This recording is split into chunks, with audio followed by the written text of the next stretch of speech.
I was fitted for a head mold because of the radiotherapy. When you go through radiotherapy, you lay on a bed and then you wear a mask and the rays go through.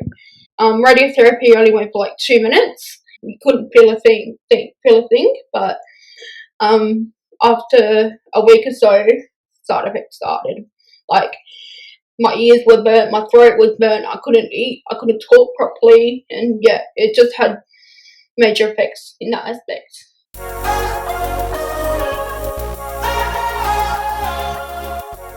Hey, welcome to the Bodies Built Better podcast. I'm your host, Jackie Tan, and I'm so grateful you're with me today. This show is all about human performance.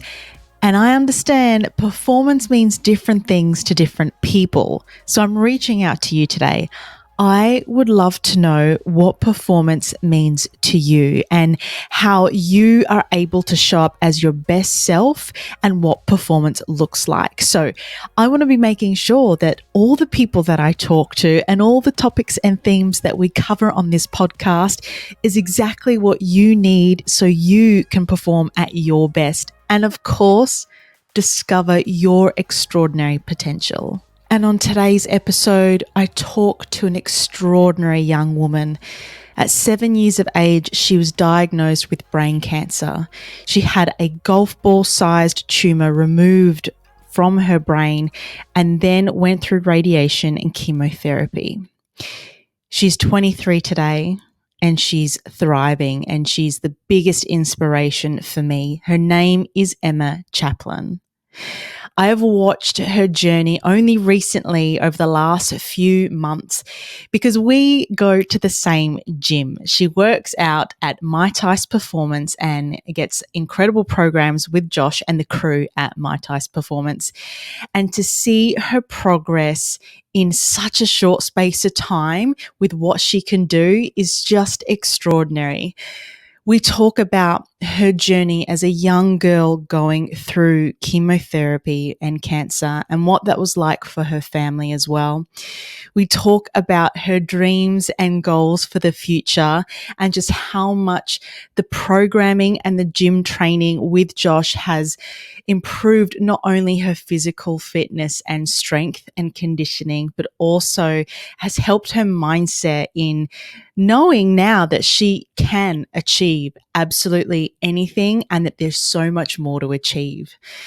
She's an extraordinary young woman, and I know you'll be inspired by her story. So enjoy this episode with Emma Chaplin. Emma, welcome to the Bodies Built Better podcast. And Josh, also to you, welcome back. You're no stranger to the show. Thank you for having me again. Again. Well, you know Emma because of the incredible work and training that you guys are doing together. And it's been really inspiring to watch your journey. I've been watching your Instagram videos and all the progress that you're making, which is really cool to watch. So today I wanted to talk about your journey, and it did start a little while ago. At 7 years of age, you were diagnosed with brain cancer. Let's start there. Can you tell us about the diagnosis and kind of what happened from there? Well, thank you for having me, Jackie. And Josh. Afterthought. I'm just a ringing. It's okay. I was diagnosed when I was 7 years old. I was your, normal average 7-year-old, enjoying school, enjoying life. I started playing tennis, which I started to become really good at. So I was enjoying life, and then something strange happened. I developed a blue light varicose vein on my left eyelid.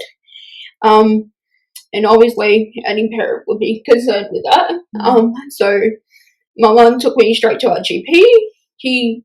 In the first instance, he wasn't quite too concerned. He probably thought, oh, you've been hit by a ball or something like that.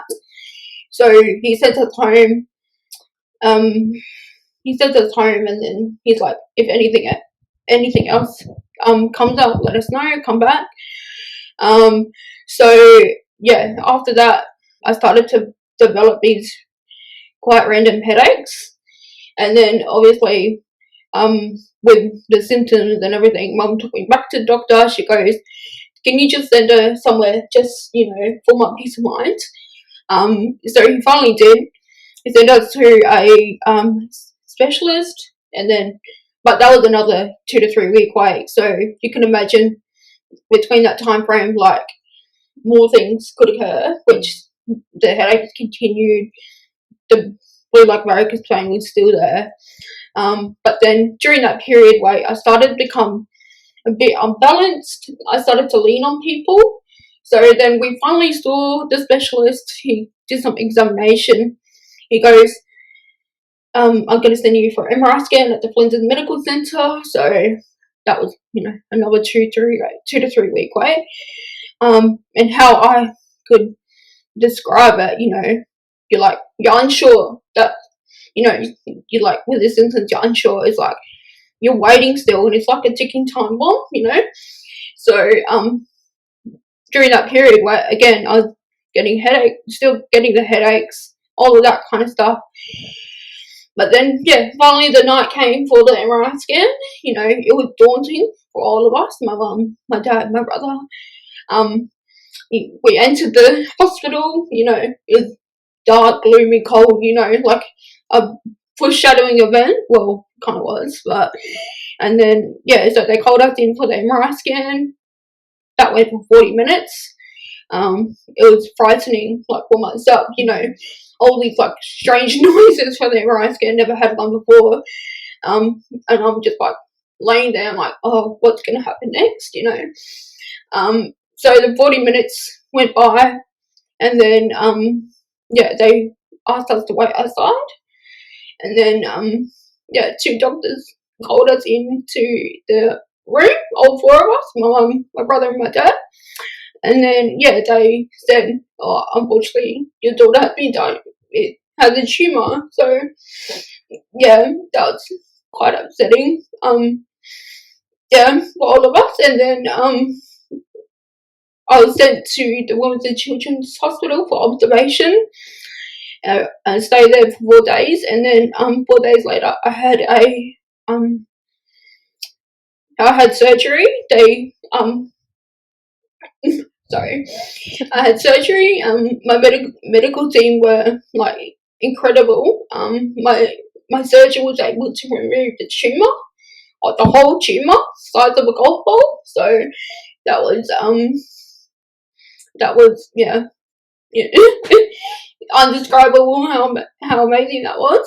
But yeah, and then obviously after that, I had to do the biopsy to find out if it was benign or malignant, and then, unfortunately, it was cancerous. So, I was diagnosed with medulloblastoma, and then, after that, had 6 week wait of, recovery before the chemo radiotherapy all began. So, And during that 6 week wait, how did you feel physically? Were your symptoms gone, like in terms of the headaches and stuff? Yeah, so after surgery, when my doctor rang to ring my mum,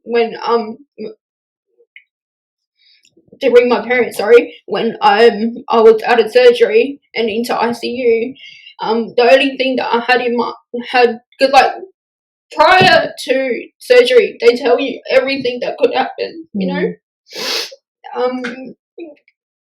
I could be in a tube, I could be in a coma, I could, anything. But, so I was in ICU. The only thing I had was a tube in my arm and a bandage around my head.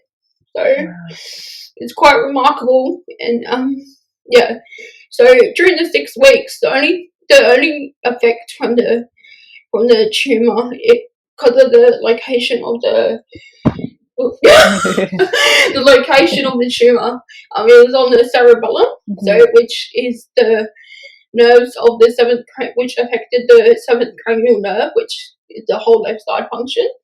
So that was the only side effect from that. And I also had like a 10 centimeter scar at the back of my head, which was so painful.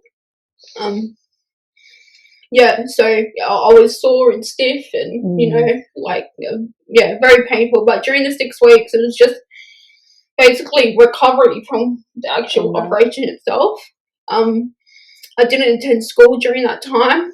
I had a lot of family come around, and so just in preparation for the next round kind of thing. Yeah.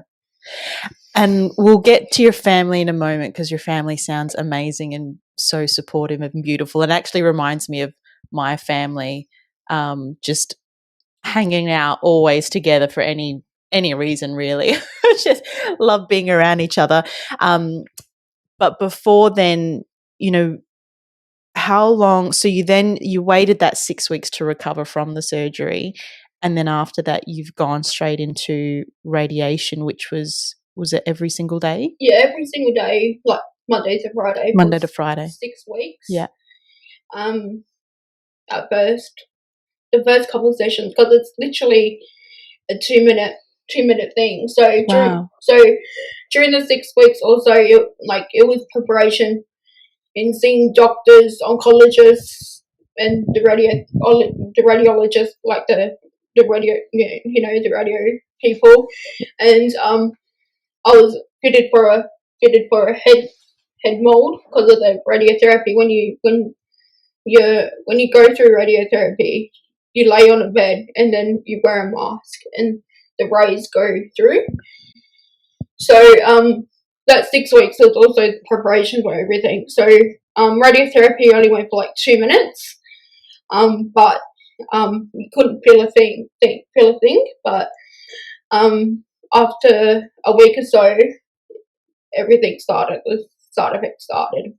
Like my ears were burnt, my throat was burnt. I couldn't eat. I couldn't talk properly, and it just had major effects in that aspect.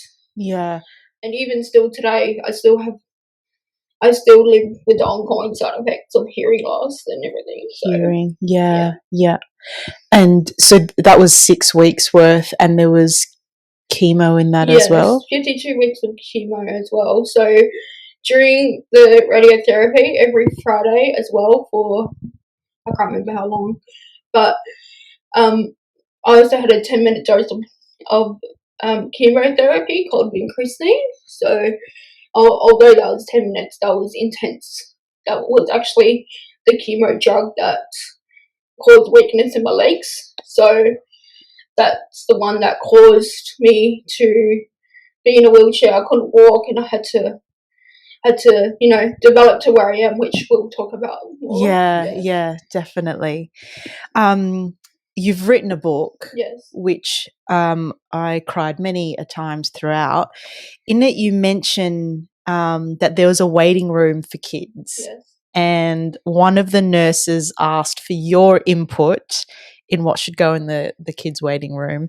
And at the time, you said, you weren't quite with it to answer maybe how you wanted. When you look back on that moment, do you think of any way that you want to answer that now?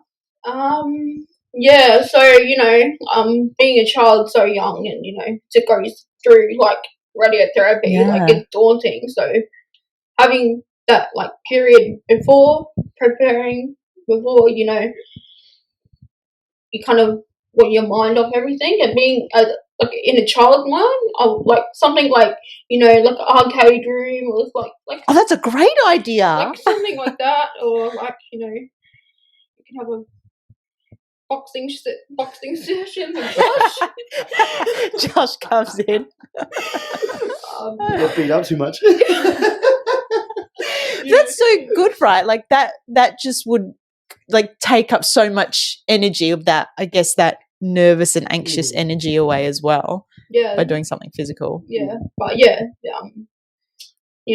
there's so many different things to think of, and just like something just to take the mind off. Absolutely. Everything, so. Yeah. I want to talk about your family. In your book, you mention your brother a lot. Yes. And at the time, he was 10. And I just cried when I heard this story. Well, when I read this part, when you shaved your head for the first time and he ran past and he said, "You look beautiful," and then he continued to play whatever he was playing. Yeah. I would love for you to tell us a bit about your brother and your family, and obviously the impact on them is same but different as well, and it impacts them as much as it obviously has you. How would you describe that? Yeah. Both So of you. Yeah. Sorry. That's okay. Yeah, my family. Yeah. Well, I have about 11 cousins. So Wow. my mum, she's Serbian, so her side of the family is quite big. And then obviously my dad and all that. But I have a whole range of support through my family. My brother, yeah. You know, I have a few. I have a few friends who like have gone through a similar situation with their siblings and things. So I'm sure that anyone who's gone through, something like cancer or anything like that with their siblings, you hold a strong bond together. So yeah, my family's been amazing. My brother, we don't really talk about the past, talk more the future. So yeah, I'm just very grateful for my family's support. So, yeah, they would sound like an amazing family and such an incredibly strong bond that you all have together. Yeah. I want to know, how old were you or how long have you been working with Josh now?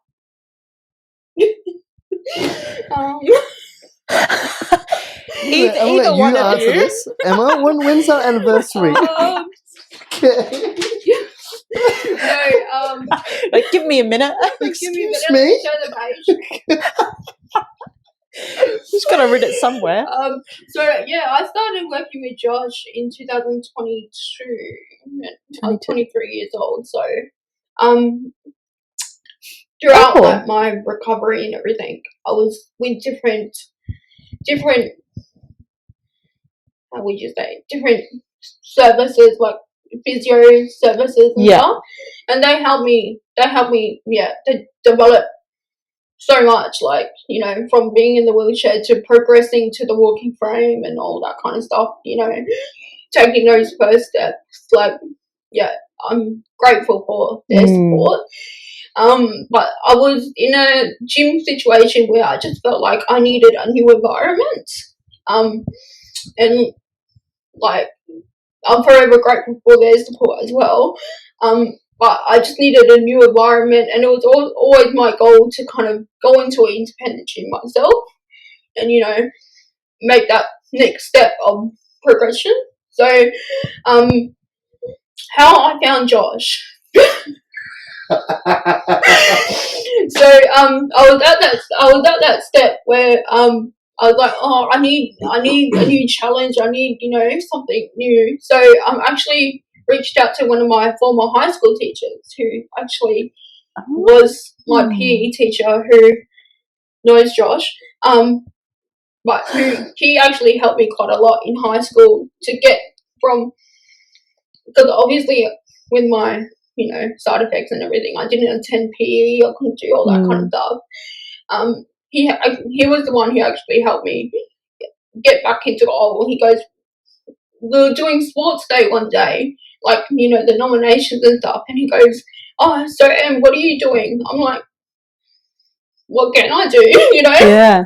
Because, you can do anything. So, yeah, he was the inspiration for me as well. So he's the one who recommended Josh. So, I reached out to Josh, and then, we had coffee, talked about my needs and wants, and here we are. Yeah. Can you just can you go back a little bit and let us know what the long-term side effects have been, and then we'll talk about the progression with the training? Sure. So the long-term side effects from the chemotherapy, well, back when we were talking about the chemotherapy that I had. So one of them that I had was the increasing, which caused the weakness in the leg. So ongoing thing from that was hyperextension in my left leg. So that was like something that I had to progress on, and yeah. So Josh, he's totally made my plan to help me, get to where I am today, and so it's all So another amazing thing, he actually has helped me. So when I first met Josh, I was heavily relying on a walking stick. So from the wheelchair to the frame to the elbow crutches to one elbow crutch and then to the walking stick. Wait a minute, that progression was all since you started working with Josh? Yeah. No, not the walking frame. No. That was before. Okay. So when she came to see me, she had the walking frame. Walking stick. That was before that. Yeah. She progressed like that before that. So when I was talking before about the other services that was in, that they helped me progress from they helped me from the wheelchair. Yeah. When I met Josh, I was heavily relying on the walking stick. Yeah. And so it's almost been a year since I haven't had to rely on the walking stick. Oh wow! Yeah. Look at you. Yeah. Amazing. Yeah. So it's like, when's it gonna happen, kind of thing, and how's it gonna happen, and like. I remember one day Mum dropping me off at work and she goes, "Don't forget your walking stick." And I said to her, "No, I don't want it. It's a hindrance." So yes. What did she say to that? She goes, I don't know how she felt, but she was like, "Okay." Wow. Yeah. So I just felt like the confidence that I didn't need it anymore. So I go places without it, it's just amazing. It's fantastic. The freedom. Yeah. Yeah. Joshua. Jackie. I'd love to know, what you thought when Emma first contacted you and your approach to helping her. Yeah, okay. So we've been together 18 months. January last year, 2022. First of all, I want to give a shout out to Josh, your teacher, your high school teacher. His name is also Josh. So shout out Joshy for that as well. You know who you are. Yeah, you know who you are.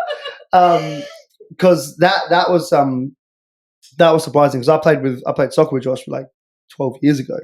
And now I'm playing with him again. I moved to another team because I was like, you know what, he's does some good shit, so I'll go play with him. So basically then Emma reached out. I think it was via Instagram. Basically saying, you've been recommended by Josh. I can't remember exactly what you said, but basically like, these are what I'm presenting with. Heard you can help me. Can we catch up or something like that? And I was like, I always hang out at this coffee shop. Come hang with me. So we caught up, and it was really, for me, initially I was just like, I would say confronted, but I was kind of like, I don't know what I can do for you, so I didn't know what to expect. And I was sitting I remember the table. Do you remember the table? I think I got lost. I was like, because I didn't know what it looked like. Yeah. Do you remember our first day, Emma? Do you remember? I remember. Okay. So I was sitting at the table, and then Emma came in, and I was like I said, I didn't know what to expect. And so she's heavily on a walking stick. And we sit down, we start chatting, and I'm kind of like, all right, well, run me through what the history is, what's been happening. And at this point in time, I'd had experience with one patient, one previous cancer patient, relatively recently. That was 2021, I think. I had Will. And so I knew a bit of the situation, like fresh in memory, chemo, radio, that kind of situation. I hadn't dealt with any of the symptomatic effects that Emma had experienced and had at the time. And so I was kind of like, all right, I'm interested to learn about like what this is, what the effect is, what you've been doing currently, basically getting that kind of medical history. But it was confronting because I hadn't had experience in that before. I was like, I have a lot of learning to do. And so we hung out, we caught up and basically chatted about everything. And I said, look, I think I can help you, but I need to do some stuff first, and then I'll get back to you. And then I spent just hours, hours learning about drugs, the side effects. She presented with, so it wasn't just hyperextension of the knee, like it affected the seventh cranial nerve, so optically, and then all the way down her left side of her body. So she had drop foot, which means her foot involuntarily drops. Her knee involuntarily hyperextends. And so that obviously presents different things with how she's going to be moving. She also had, excuse me, so she had it on the right side as well, but then managed to sort of help her out with that through her previous like treatments and whatnot. And so I was like, cool, well, she's got progression so far and she's just at a plateau. And then from here, like, what do I need to learn and how do we need to what do I need to learn to better make sure we get the most effectivity from Emma's situation? And she also has a difference in her heel heights. And so there's a discrepancy in that. So she had to wear orthotics or like a block to basically keep her hips even. So all these things are coming up. Like these are all things that we have to consider when we want to try and get her back to we'll get her back, like go back to what she wants to do. At that point, we're discussing tennis and that was the outcome. And I'm like, cool, to get to tennis, you got to be able to walk, you got to be able to run, you got to do this stuff. And in my mind, I'm like, there's no boundaries. like let's just see what we can do. Let's just see what we can do and take it to the threshold, and then we'll continue to progress from there. And so that was the first catch up. So, like seeing her, like obviously we talked previously, but seeing her physically, I was like, all right, awesome. This is a level above what I've previously been doing. It's a level above just training. I need to upskill, and I need to learn a lot more about the the neural system and how I can get her nervous system functioning. And so I did a lot. I spent ages and ages and ages doing a lot of like different like research on everything to do with the situation, like I said before. And so after that, I was like, cool, how can I overlay what we do and how I do things, and how can I integrate that into what I've just learned and to provide a plan and to provide an outcome for what Emma wants. That's where it kind of started. Tell us about that first session. I don't remember the first session. Really? No, I kind of do. I'll let you speak on the first time we. First session. Do you remember what you did? No. I don't know. I think was it. I just came in. We kind of like tested what I had the abilities to do. Yeah, and this is with your walking with my walking stick. Yeah. And then stepped in there. I wasn't sure what to expect. No one's ever sure. They're really up. Don't be sure. I'm still not sure every time. Okay. I don't know what's going to happen here. I was like, okay, we'll see how this goes. Yeah. But yeah, I think we just did like basic stuff to see what I had the ability to do. Yeah. So the first session was about learning Emma's capabilities and what her capacity is. Not just, walking around and coming to a cafe, but actually like in a situation like, can you stand? Can you do this? Can you do that? What are you like when you're back on the floor? Things that we have to consider with Emma in particular is like, the ground she walks on, the discrepancies of the ground she walks on. Is it slippery? Is there a bit of a lip? Will her, like, because she can't raise her foot, and she involuntarily drops it, will it drop and catch on something she'll trip over? So trip hazards, and falling. She'd explained that she'd learned to fall. That's part of what she'd kind of done. That's fantastic. Look, everyone needs to learn how to fall. Yeah, I really believe that. It doesn't matter who you are, but that's fantastic. I've had quite a few, like from development. You learn how to walk again, and how to fall properly, and like put my hands out. You rather break your arms than your head. Yes, that's it. Yeah. So all these are things we have to consider, and so when basic training philosophy is understand like all movement initiates in the core and then it extends outwards, right? So I think belly button out to the limbs. And so that's basically, I just overlaid that philosophy with Emma. All right, cool. Well, let's see what you can do when you're back on the floor. This is what you can do on your front on your floor. This is what you can do on all fours. Can you do things standing, or what that looked like, pressing and pulling and rotating, whatever, and basically just building a picture in my mind of physically what is her threshold, physically what is she capable of. And I was nervous, I don't want her falling in the gym. And, knowing that is something she would be used to. No, I say used to, but like accustomed to happen before. But something for me, like, I don't want that to happen. I want you to be able to push it to your threshold without that. The reason being, it's not about the fall itself, because she knows how to fall. It's about the confidence that comes from the fall. And so the greatest concern with Emma from the beginning was building a confidence about trying new shit. And that was it. So the language that we used, that I would use when we're talking, and the environment that I would create for her is all designed to make her feel powerful. She needs to feel powerful. She needs to feel empowered, and she needs to feel confident to be able to do stuff. Because I know I'm going to ask her to run. I know I'm going to ask her to do squats. I'm going to ask her in the future, like 6 months ahead. And so I started building that foundation from day one. It's like, how does that feel? Yeah, cool. And Emma's one that will come in and she will do it. And so great. Like, it's good doing it, but then you are going to have a setback. And so if I can prepare her for that setback from the start and build her confidence up, like, oh, it's nothing. Next one, we continue going.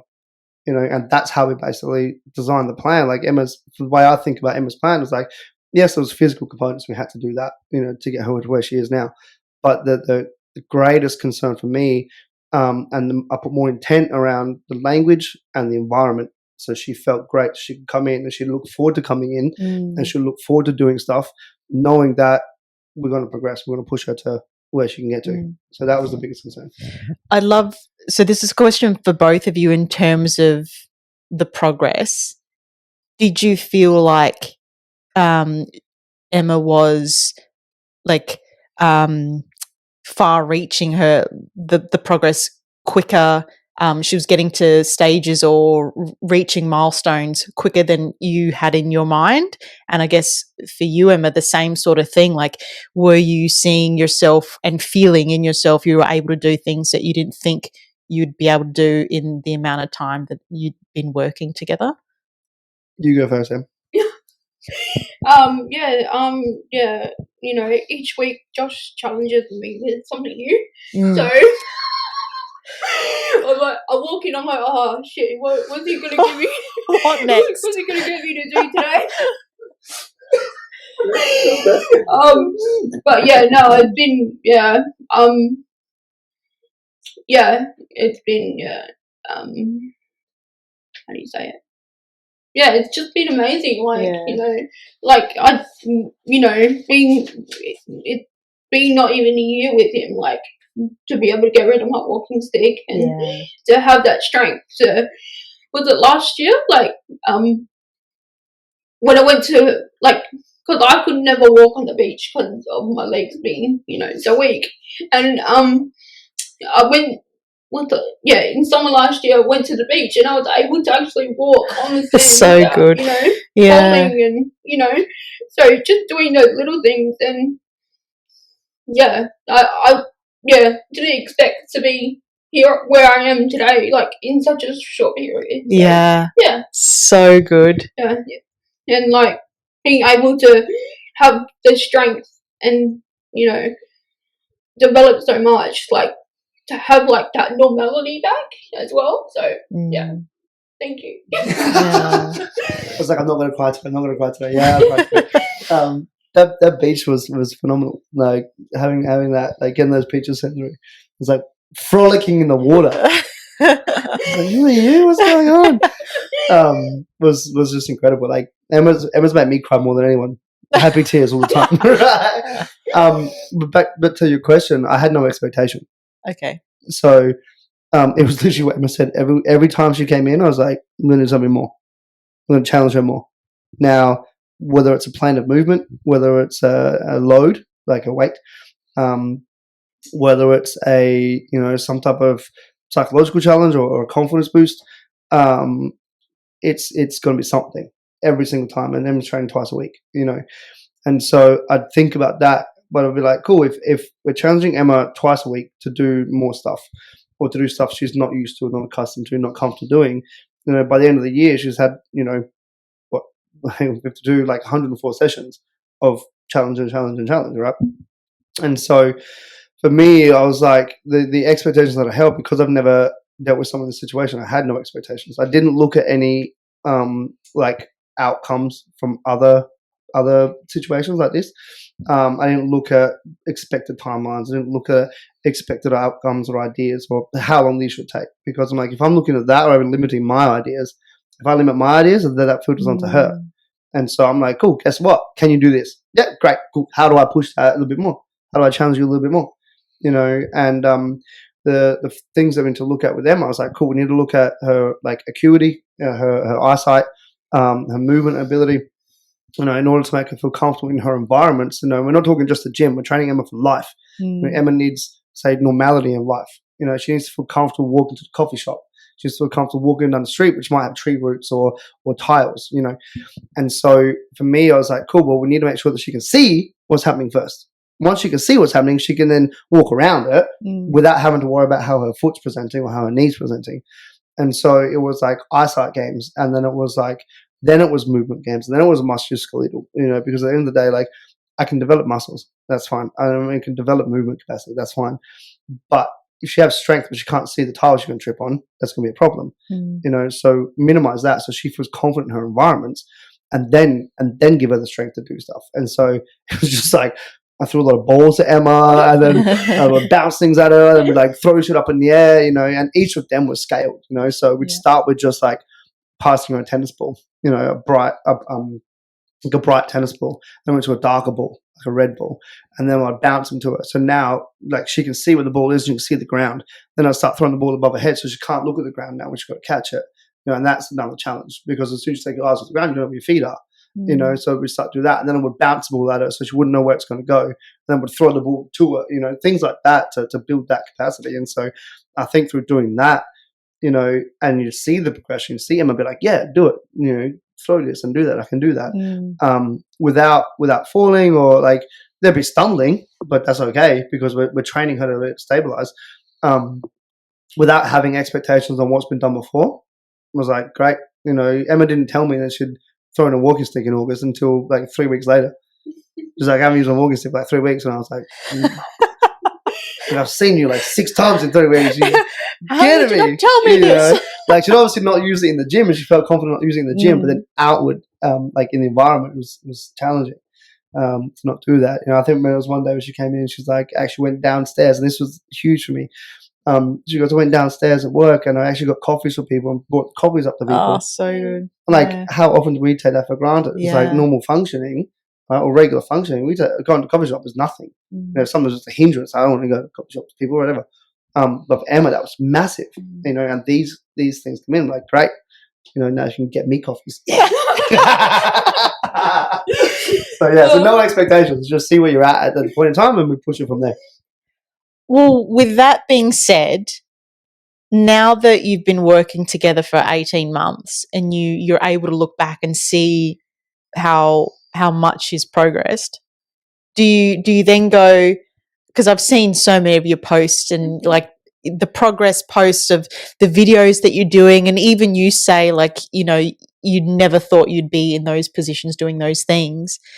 And I'd love to know, I know you just said no expectations, but in saying that, when you look back on what has been achieved, do you then go, well, let's try and achieve, like, are there goals? Are there expectations of where to go next?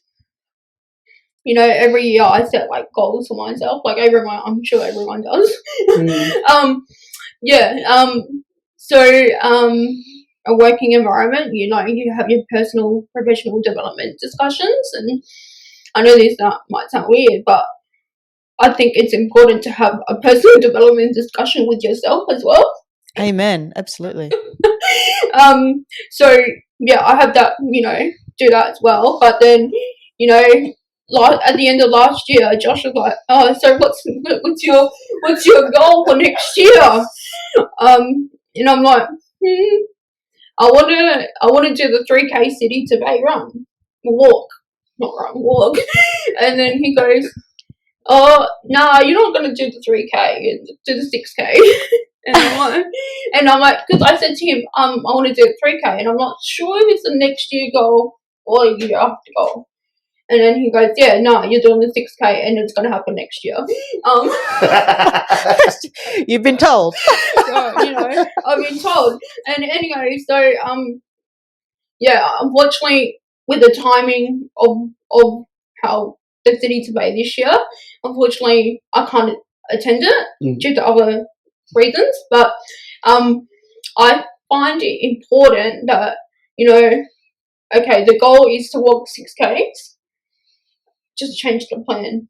Yeah. So, it doesn't have to be the city today. I can do it, from the beach to exactly. Any day. So, got to work out how to do that, but yeah. Amazing. Yeah.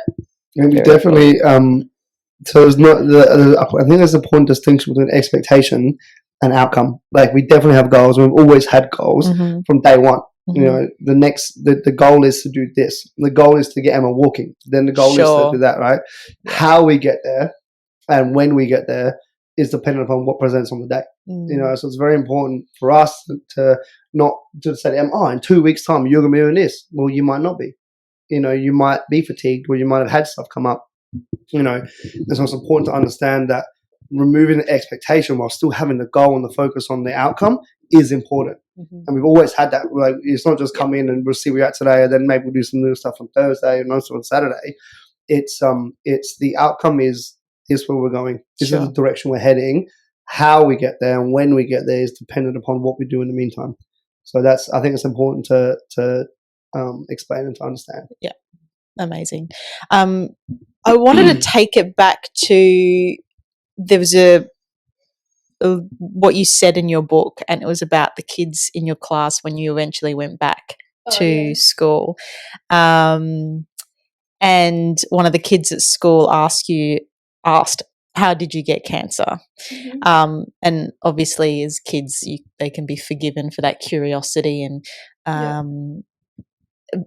but in terms of adults, I don't know if it's ignorance or just I don't want to offend in the way that, how do we talk to those who have had cancer, those who are, dealing with cancer. And so my question to you is, like, when you've got friends and family around,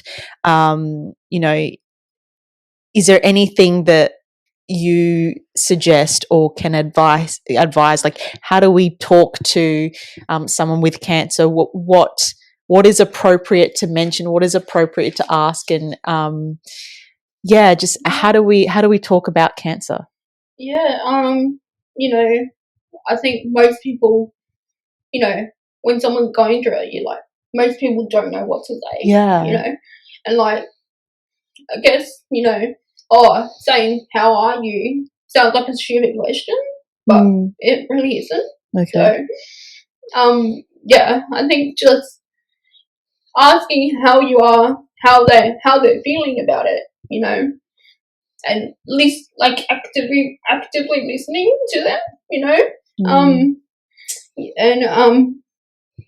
just don't be afraid to ask. We don't, like, when you go through something like cancer or serious illness or something like that, we don't sugarcoat things. It is what it is. So I think just be supportive of someone, listen to them, and don't provide suggestions if you're not a doctor or someone who's gone through it. Because you're providing false hope to someone. So someone can't say, try this, try that. You're providing false hope. So yeah, and also the active listening piece is so huge. Yeah, definitely.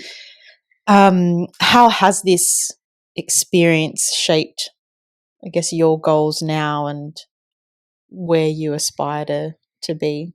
Because you're 23. 24. Yeah. You're 24. I'm old, yes. Yes, you are. Which makes you even older, and then me even Don't older. go there, Jackie. Don't go there. Yeah, so from my experience and my journey, it's made me, strong, resilient person, like I feel like, tackling things, just go out there and try it, Yeah. You can never fail, at least you tried, but yeah, I think, anything's possible if you set your mind to it as well. So,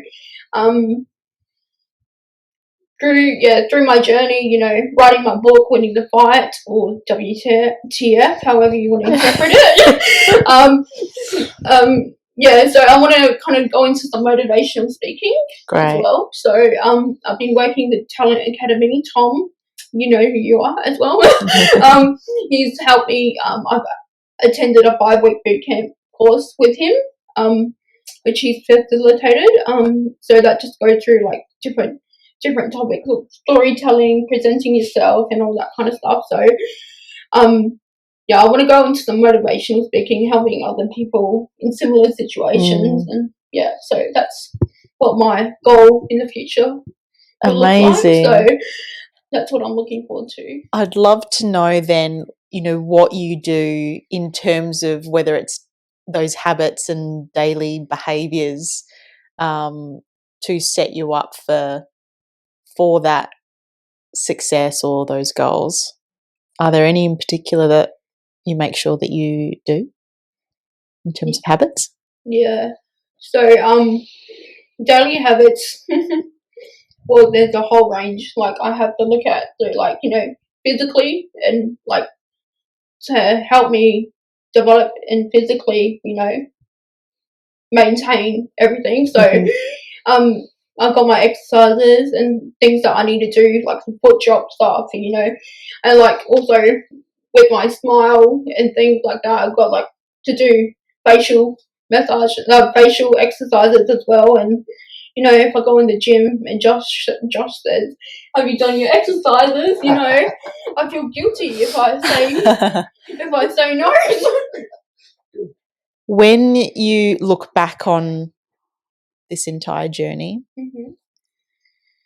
what would you say is the most important takeaway from what you've experienced so far? Takeaway, believe in yourself. It's gonna be you're gonna be faced with difficult challenges through your life. Sometimes what's thrown at you, but then you got to kind of navigate life through what you have to deal with. That kind of makes sense. So just kind of navigating your new way of life as well. So just having the trust and believe in yourself and having a supportive network around you to support you in your corner as well. You got some pretty good people in your corner. Yeah, I do. So one of them in this room. Yeah. Wow. Look, both repping my tie, so I'd say that's right. Support on each end. Yeah. So throughout my journey, like different chapters of my life, I've had great network of support. I could be here for hours explaining them all. But throughout my book, I kind of explain them all in third person, and you kind of can navigate who I'm kind of talking about if you kind of being part of my journey. So, I'm just kind of proud of myself, like kicking cancer's butt, but also healing to get where I am today. So absolutely. Yeah. And like the different aspects of like people who have helped me, like mentors, like at work, I've got so many great mentors to help me in that aspect, so which I'm grateful for. And then also, like as I mentioned before, with the development of my speaking stuff with Tom from Talent Academy, thank you. Also my great support of family and friends, my mum, my mum, thank you for everything, you helped me mold to the person I am. And also, yes, and of course, Josh, thank you. You've helped me, physically, like, get my normality back, Thank you. What's something that you're looking forward to? Something I'm looking forward to. So the 6K walk. I'm looking forward to doing that. Also, I have some speaking engagements which I'm really looking forward to. Fantastic. Well. So, when are they? So they're later this year. I'm doing one for a lady that I know. She's doing a fundraiser for the Cancer Council. So I'll be speaking at that high tea event, which Amazing. I'm looking forward to. A couple of weeks ago, it was on behalf of Make a Wish, Beautiful. a cold conference, which that was an honour to be at. So yeah, a few little things going around. So kicking goals. Thank you. And then also, continuing to develop at the gym with Josh, and just each day is closer to healing. So our body's still healing from all. So yeah. Amazing. Emma, the end question, I actually love to leave it up to the guest. Obviously, my experience through life has been much different to yours, and I think that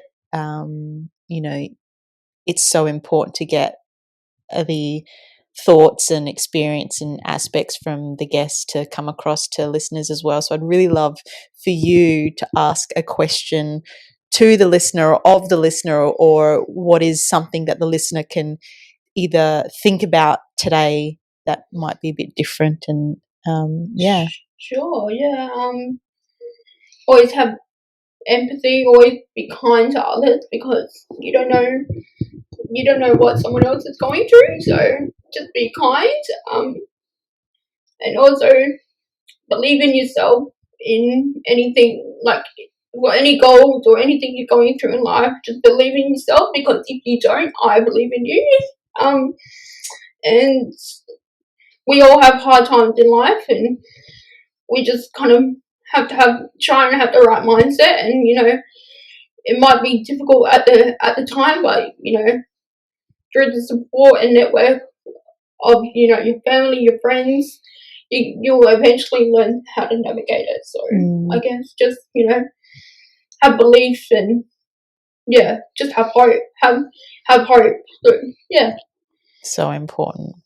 Emma, you're extraordinary, and I so appreciate you taking the time to chat with me. And Josh, of course, always a pleasure. Thanks for being here.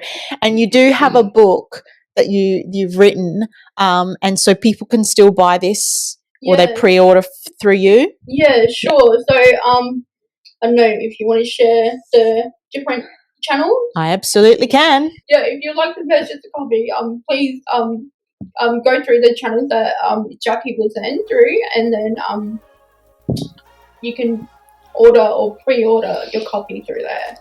Thank you very much for having me. Pleasure. Thank you for Josh, and thank you. Amazing. That was Emma Chaplin. I hope you enjoyed that episode. If you are after one of her books, head over to the show notes where I'll have the links available for you to click on and purchase through Emma.